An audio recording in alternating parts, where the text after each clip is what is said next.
don't know if they're birds or bats, but that is wicked hearing nightlife out like this. We're not the only ones here. We're not the only ones silly enough to drive through a riverbed at night, apparently. Or it's the birds laughing at us.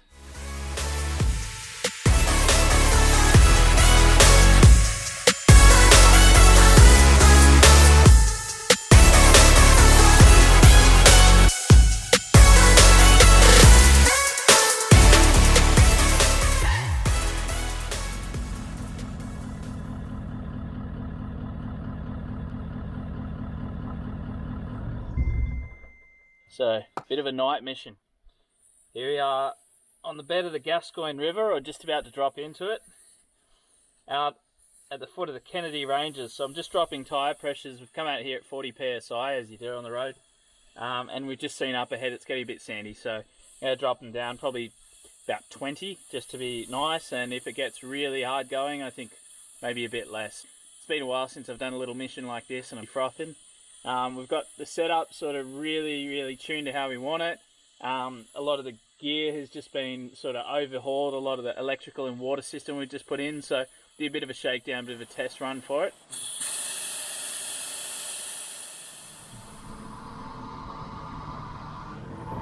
So what led us out here, hundreds of k's out of town in the dark? Well, we have a couple of good friends back in Carnarvon to thank for putting that idea in our heads. So we're all propped up one Friday night at the local yacht club, poring over maps with us that eager to tell us about one of their escapades through this area on big burly adventure bikes. Rocks, red sand dunes, spinifex plains, and then riverbeds, water crossings and swimming holes, abandoned outstations, not another soul in sight, so it all sounded almost too good to be true. So the track itself isn't a major tourist route, at least not after dropping into this bed of the Gascoyne River. Until here it's all a graded road and picnic tables, but it seems a case of you're on your own from here to Mooka Springs. The signs don't mention, let alone encourage, crossing the range overland, but then again, nowhere does it say closed or prohibited either. So I reckon this is about as far as we're going to go tonight. We found a little flat spot. We've crossed the Gascoyne River, and we're itching to get out and see some of the landscape. So I think we'll call it tonight. We've got 185 k's under the belt after finishing work. So get the rooftop tent out, have a glass of whiskey. I don't think we'll do a fire tonight. I think we'll just keep it simple. This scenery is so cool from what I've seen in other people's photos that I reckon it'll be wasted if we do it all at night. So we'll get up in the morning bright and early and check it all out.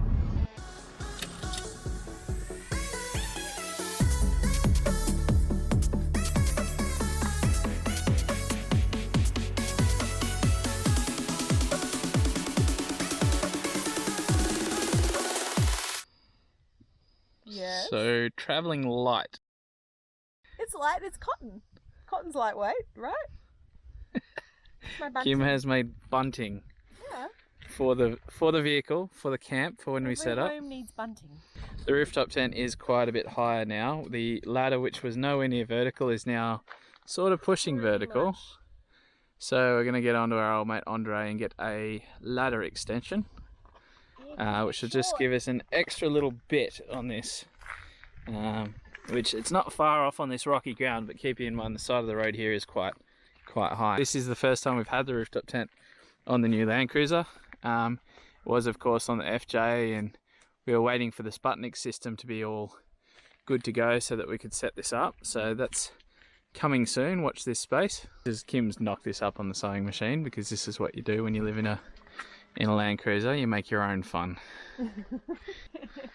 Look at that. How's that for a rig? Excludes a plastic rubbish bag in the middle, but we of course have to take out what we bring in, and we try to grab some other people's, because people are useless and don't clean up their own stuff. So this is the setup. This is here now, finally all together, all the bits that we've bought, owned, collected and got over the years. Some of these bits were on my Nissan Patrol before they were on my Troopy, before they were on my FJ Cruiser, and now they're on my 70 series Cruiser. So this is certainly a labour of love put it all together, and of course this is the weekend to set up, but it's not far from what we use on the road, give or take a boat trailer on the back.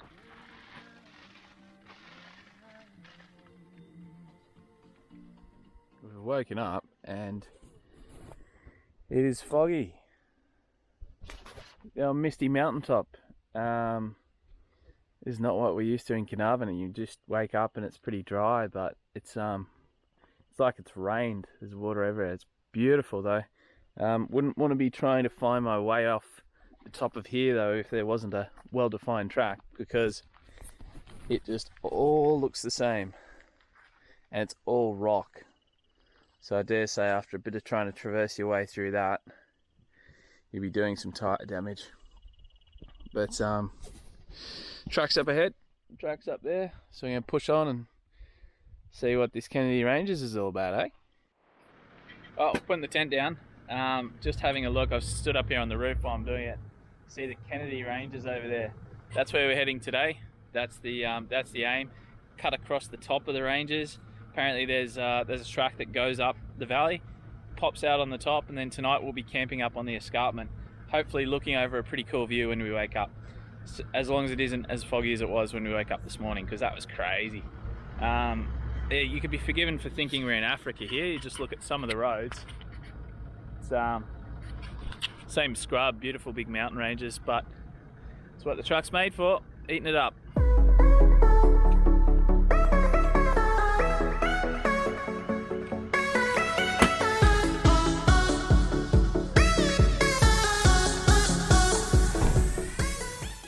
So it's almost as if the people that manage this land are saying, you know what, if you know what you're doing, go for it, but we don't want to airlift out underprepared people in rental cars from some mountaintop. So you're allowed to do it, you're allowed to be there, but the tourist maps don't mention it or encourage it.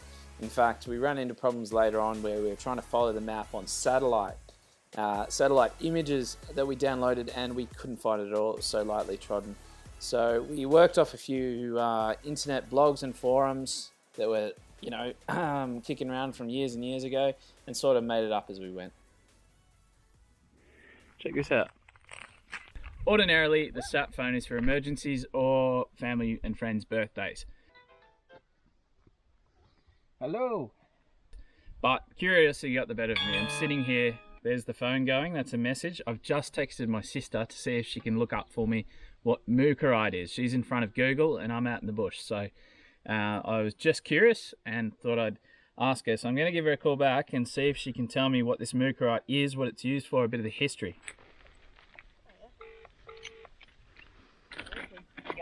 G'day, how you doing? Good.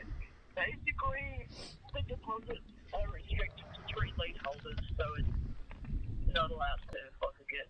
But it's used for jewellery, bench tops, and like polish samples, basically. Okay, so they still mine it? Yeah, it seems to be like a 5 or 10 centimetre chunk is about $50 to $80. Wow. And is the Mooka all of the colours, the red and the yellow and the white, or is it the white that it's occurring in, or does it say that? There is a variation which is predominantly pink, which is called pink opal. It's not true opal, it's just an opalized gem, basically. And how did it get there? Does it say how the sedimentation and how it formed? You sure you don't want me to call you so you don't pay? Nah, it's alright. Should be right. I'm interested. Thanks for your help. So it was an inland sea, was it? This area? Yeah. So it's silica and creature remains, which have basically been pushed through the plates in the ground under hydraulic pressure and have then redeposited, to some extent opalized. We'll bring you back some photos of it. Sounds good. I'll catch you when you're up in Carnarvon in a few weeks, eh? Sounds good. Alright. You too. See ya. Well, there you go. So essentially this all used to be an inland sea, and as the silica and the remains of sea creatures pushed up under high pressure through the plates, this is the idiot's guide to it, by the way, this is me telling you, so I'm no geologist, but it essentially under high pressure formed all of what you see, and there's bits of red, yellow, white, purple, even pink Mooka, and the pink one is prized as known as pink opal, which is only a marketing term. It's not a true opal, but it seems like it's pretty tightly regulated in terms of the mining here, so I'm not going to touch any of it. You know, you pick it up to have a look, but you put it back down, take only photos.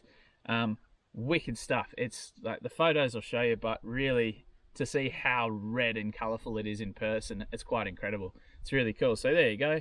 The old emergency sat phone came through as a bit of a leisure item to be able to find out something on Google when you're in the middle of nowhere. So how good's that?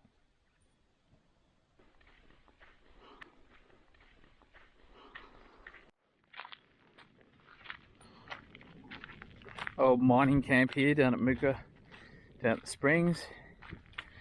Shows you a bit of how the boys and girls would have been working out here.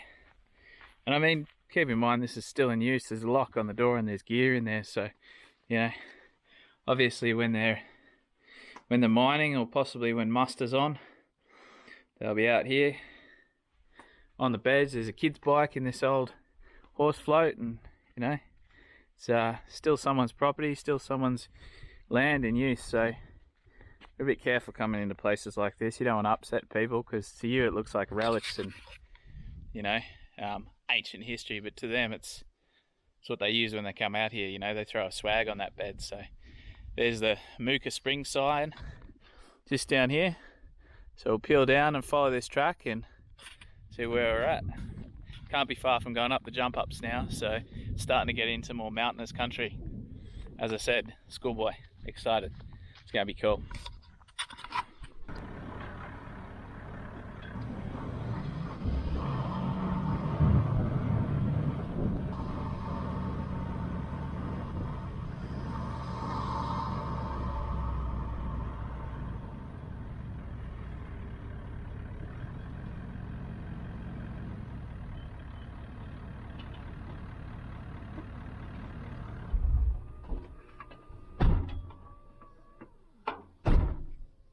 Oh, that's pretty special. This is like Kimberley.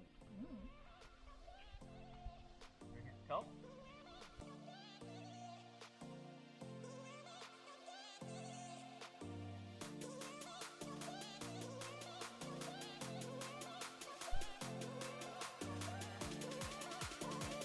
Yeah, it's wild out here.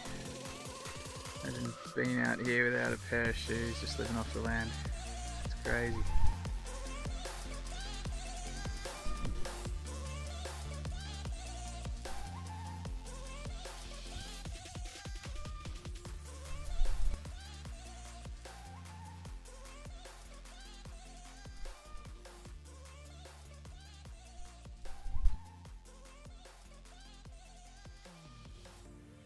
Those grasshoppers, check that out. I have to show up without everywhere.